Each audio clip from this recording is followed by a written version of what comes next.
La mousse a tendance à étouffer le gazon. Alors au printemps, on peut d'une part la retirer, d'autre part apporter de l'engrais à ce gazon.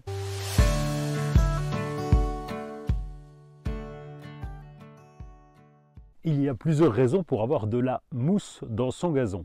La première, c'est l'ombre. Lorsqu'un terrain est très ombragé, eh bien, la mousse trouve la situation idéale pour se développer. Une deuxième raison, c'est l'humidité.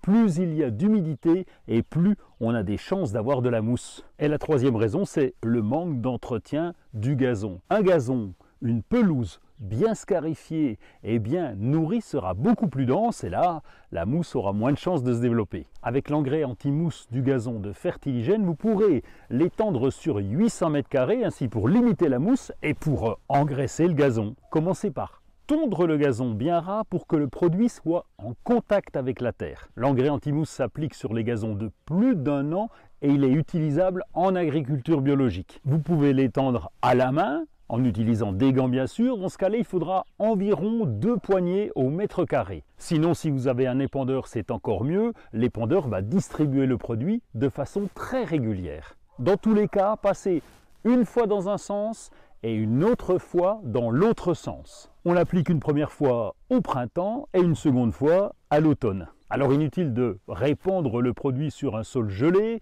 ou si la température est supérieure à 25 degrés. Et prévoyez une belle journée, il ne faut pas de risque de pluie pendant 24 heures. Ensuite, évitez de marcher et de vous promener dans les zones traitées pendant 2 ou 3 jours. Lorsque la mousse sera sèche, vous pourrez passer le scarificateur pour bien nettoyer. Et si après ces soins, vous trouvez que le gazon est abîmé, eh bien n'oubliez pas de mettre un gazon regarnissage pour que celui-ci soit encore plus dense.